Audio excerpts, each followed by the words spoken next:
Friends नमस्कार। आज अपन लोग इस वीडियो में जो सीखने वाले हैं वो सीखने वाले हैं रोल्स थ्योरम और लैग्रेंज थ्योरम के बारे में। लैग्रेंज थ्योरम को हम लैग्रेंज मध्यमान प्रमेय या लैग्रेंज मीन वैल्यू थ्योरम के नाम से भी जानते हैं। ये भी आप जानते रहें, कभी कभी हम इसमें लिखते हैं LMV, Lagrange mean value theorem, इसको भी आप समझते रहें। और रोल्स थ्योरम आपके सामने ये लिखा हुआ है। इन दोनों के बारे में हम लोग ये समझेंगे और इन दोनों में क्या डिफरेंस है उनके बारे में भी पूरी जानकारी कंप्लीटली हम लोग लेंगे। और इनकी ज्योमेट्रिकल इंटरप्रिटेशन, ज्योमेट्रिकल जो रिप्रेजेंटेशन है, ज्योमेट्रिकल जो इंटरप्रिटेशन है, ज्योमेट्रिकल जो व्याख्या है, इन दोनों के बारे में भी हम लोग डिस्कस करेंगे। और इसके बाद इसके ऊपर कुछ क्वेश्चंस भी हम लोग यहाँ पर करने वाले हैं। एक्चुअली क्या है, ये जो 5 मिनट का वीडियो होने वाला है वो इतना ईजी होने वाला है कि कभी भी रोल्स थ्योरम पे ऊपर चाहे आपके सामने स्कूलिंग लेवल पे कोई क्वेश्चंस आ जाए या आप कम्पिटेटिव लेवल पे क्वेश्चंस आ जाए, आप टू द पॉइंट तुरंत इमीडिएट आप उसको करके आएंगे। ये मेरा आपसे वादा रहा।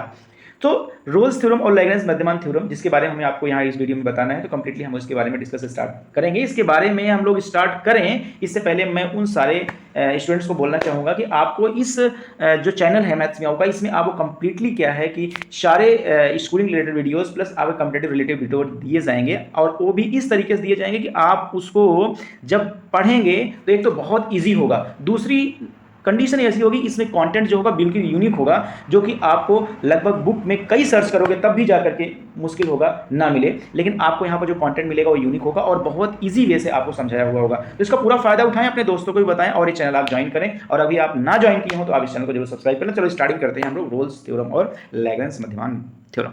सो शुरुआत करेंगे स्टूडेंट्स। देखो, मैंने सबसे पहले आपको बता दूं रोल्स थ्योरम क्या है।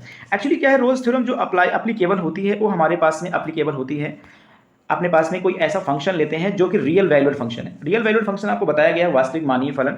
वास्तविक मानीय फलन जैसे f such that a tending to b ले लिया, तो यहाँ पर जो ये रेंज है, यहाँ पर जो ये रेंज है और यहाँ पर जो आपके सामने डोमेन है, ये दोनों के दोनों क्या होते हैं, रियल नंबर के सबसेट होते हैं। यही क्या कहलाता है, वास्तविक मानीय फलन कहलाता है। ये चीज़ आप जान रहे हैं। तो हम लोग मान लेते हैं कोई फंक्शन जो है वास्तविक मानीय फलन है। तो ये जो है अपने पास इंटरवल दिया है a, b, अपने पास इंटरवल दिया जाएगा कि कोई फंक्शन के लिए रोल्स थ्योरम कब अप्लीकेबल होती है।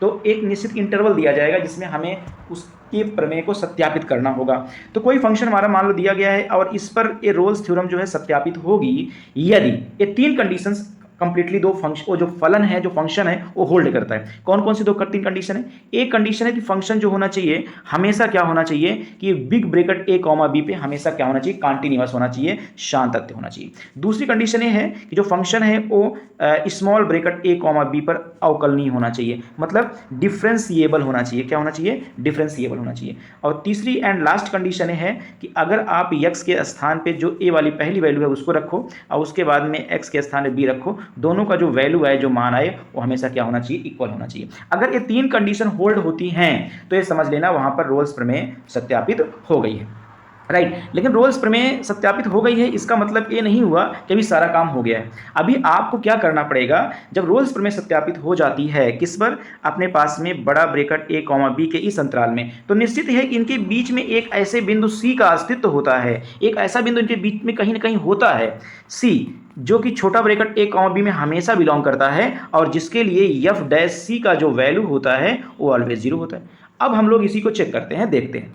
तो हमने बता दिया कि फंक्शन जो है, फंक्शन क्या है, वो फंक्शन क्या है, डिफरेंशिएबल है। अगर फंक्शन डिफरेंशिएबल है तो निश्चित है कि हम इस फंक्शन का f डैश x निकाल सकते हैं। अब देखो, हमने इस फंक्शन का f डैश x निकाल लिया, तो f डैश x निकालेंगे तो निश्चित है जब f डैश x निकाल सकते हो तो अब f डैश x निकाल लिया। और कंडीशन ऐसी होती है कि रोल्स थ्योरम को जब तीनों सत्यापन हो जाए तो वहां पर कंडीशन ऐसी होती है कि उनके लिए कोई एक ऐसा बिंदु, किसमें, इस अंतराल में एक ऐसा बिंदु c निश्चित है होता है कि जिसके लिए f डैश c की वैल्यू क्या होती है, हमेशा 0 होती है। यही है टोटल रोल्स थ्योरम, यही टोटल है रोल्स थ्योरम। इसकी ज्योमेट्रिकल डिफिनीशन मैं आपको ज्योमेट्रिकल व्याख्या करूंगा तब आपको ज़्यादा समझ में आएगा। जैसे मान लो ये आपके सामने कोई कर्व है, एक कर्व आपके सामने दिया गया है, ये हमारा f(x) है, हमारा कर्व है जिसको हमने ड्रॉ किया है। अब कोई अंतराल है जिस पर हमें क्या करना है, इसको सत्यापन करना है कि भाई रोल्स प्रमेय सत्यापित होती है।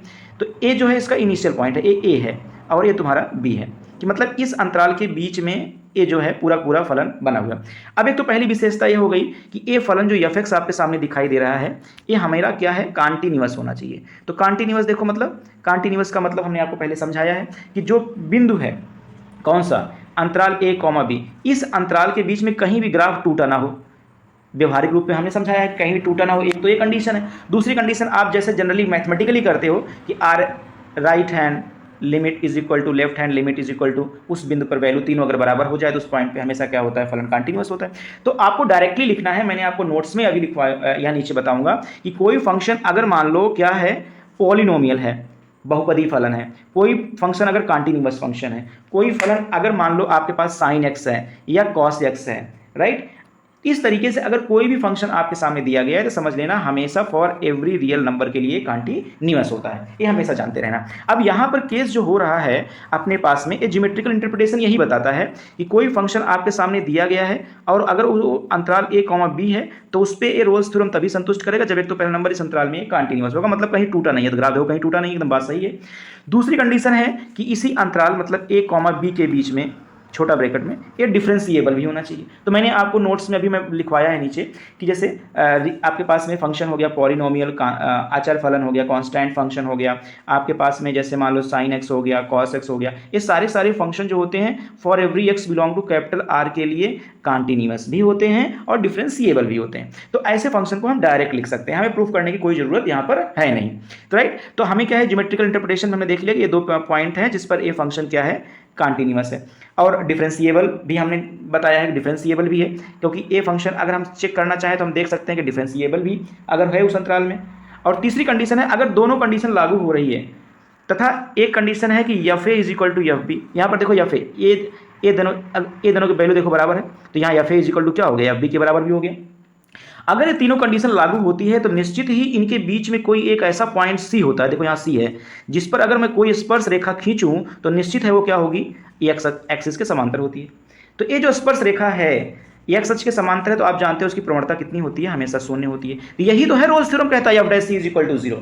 अगर तीनों कंडीशन होल्ड होती है तब वहां पर f dash c is equal to 0 होता है। यही रोल्स प्रमेय का सत्यापन का पूरा प्रारूप है। अच्छा, ये तो हो गया रोल्स थ्योरम का। अब ऐसे ही मैं आपको लैग्रेंज मध्यमान प्रमेय बताऊंगा। देखो लैग्रेंज मध्यमान प्रमेय और रोल्स प्रमेय में ज़्यादा कोई अंतर नहीं है। अंतर क्या है वो मैं साथ साथ में बताऊंगा। देखो यही चीज़ की का जो स्टेटमेंट है वो सेम सेम इसमें भी वही स्टेटमेंट होता है, यहाँ से यहाँ तक बिल्कुल सेम टू सेम वैसा ही लिखना है आपको। ए भी वही सेम टू सेम होता है और दूसरा वाला पार्ट भी सेम होता है, लेकिन तीसरा वाला पार्ट जो यहाँ f a is equal to f b लिखा है, यहाँ पर f a is equal to f b नहीं होता। ये बात आप ध्यान रखेंगे। कहाँ पर, लैग्रेंज मध्यमान प्रमेय में हम f a does not equal to f b, मतलब एफ ए और एफ बी बराबर यहाँ पर नहीं है, वही सेम टू सेम। तब यहाँ पर एक बिंदु c belong to a comma b होता है, यहाँ पर भी c belong to a comma b होता है। लेकिन यहाँ पर कंडीशंस क्या है, यहाँ पर जो एफ डैश सी का जो वैल्यू होता है वो हमेशा क्या होता है, f b minus f a upon b minus a के बराबर होता है, जबकि रोल्स थ्योरम में यही वैल्यू क्या होती है, 0 के इक्वल होती है। अच्छा, ये चीज़ क्यों है उसको भी हम ज्योमेट्रिकल इंटरप्रिटेशन में आपको बताएंगे। ये देखो ज्योमेट्रिकल इंटरप्रिटेशन में हमने कोई एक फंक्शन ले लिया है और फंक्शन का ग्राफ कुछ यूँ चल रहा है, देखो कुछ यूँ जा रहा है। इसमें यहाँ पर हमने मान लो x is equal to a ले लिया और यहाँ पर x is equal to b ले लिया, राइट। अब एक यह ग्राफ है y is equal to f x का एक ग्राफ है। अब यहाँ पर हम लोग कोई स्पर्श रेखा खींचें, यहाँ पर देखो कोई स्पर्श रेखा हमने खींच दिया जिसका नाम है y is equal to d y by d x equal to f dash x. तो ये जो स्पर्श रेखा है एक्स अक्ष के समांतर नहीं है। अगर ये एक्स एक्सिस के समांतर नहीं है, पैरेलल नहीं है, तो निश्चित है एफ डैश एक्स की वैल्यू 0 नहीं होगी। तो किसके बराबर होगी, देखो ए बिंदु, देखो ए वाली, अगर ये दो पॉइंट आपके सामने दिए गए हैं, ये दो पॉइंट, इन दोनों पॉइंट को अगर मैं मिला दूं, इनको और इनको, और ए स्पर्श रेखा खींच दूं, तो दोनों ए रेखा, ए वाली L1 लाइन, आई वाली L2 लाइन, दोनों क्या होती हैं, पैरेलल होती हैं, दोनों ही पैरेलल होती है। तो इसका मीनिंग ये होगा कि जो प्रवणता इस लाइन की होगी वही प्रवणता इस लाइन की होगी, मतलब जो स्लोप ए होगा वही स्लोप इसका होगा। तो इसी कारण से हमने क्या लिख दिया है यहाँ पर, देखो आपके सामने, कि जो स्लोप आपके पास में इसका आएगा वही स्लोप हमारा आएगा। तो इस वाले का स्लोप हमने बता दिया है कि इसका स्लोप क्या होगा भाई, एफ डैश एक्स होगा। और यहाँ चूंकि ये दो पॉइंट दिया गया है, अगर किसी भी रेखा में हमें दो बिंदु मालूम हो, जैसे ए कॉमा एफ ए मालूम है, एक बिंदु यहाँ है मान लो बी कॉमा एफ बी मालूम है। अगर दो बिंदु मालूम होता है तो हम लिखते क्या है, f two minus f one upon x two minus x one, इसकी प्रवणता लिखते हैं। तो इसकी जो प्रवणता हो जाएगी f b minus f a upon b minus a, तो इस वाली रेखा की प्रवणता हो जाएगी। चूंकि यह इसके समांतर है तो इसकी प्रवणता और इसकी प्रवणता दोनों समान हो जाएगी। तो इसी कारण से हमने क्या लिखा है नीचे, कि जो नीचे वाली रेखा है, जो नीचे वाली आपने लाइन लिखी है ए वाली लाइन, इसकी प्रवणता होगी f b minus f a upon b minus a, और जो ऊपर के स्पर्श रेखा है उसकी प्रवणता होगी एफ डैश सी। चूंकि दोनों पैरेलल हैं इसी कारण इनकी जो प्रवणता होगी वो हमेशा इक्वल होगी, तो हमने यहाँ पर इक्वल कर दिया। यही है geometrical interpretation of the Lagrange mean value theorem. यही लैग्रेंज मध्यमान प्रमेय का ज्योमेट्रिकल इंटरप्रिटेशन है। समझे? एक्चुअली क्या है, रोल्स जो थ्योरम है ना, रोल्स थ्योरम इसी से ही निकली हुई है। रोल्स थ्योरम लैग्रेंज मध्यमान प्रमेय का ही एक हिस्सा है। लैग्रेंज मध्यमान प्रमेय बहुत ब्रॉड है और रोल्स थ्योरम क्या है, इसी से निकली हुई है। कैसे निकली हुई है कि f a is equal to यहाँ पर क्या है, एफ बी है। F a is equal to अगर एफ बी हो जाए, अपने जो लैग्रेंज मध्यमान प्रमेय में हमने क्या लिखा है, एफ ए और एफ बी नहीं बराबर है। अगर यही एफ ए और एफ बी बराबर हो जाए तो पूरा पूरा काम तो किसके बराबर हो जाएगा, रोल्स थ्योरम के बराबर हो जाएगा। तो इस तरीके से जो हमारा रोल्स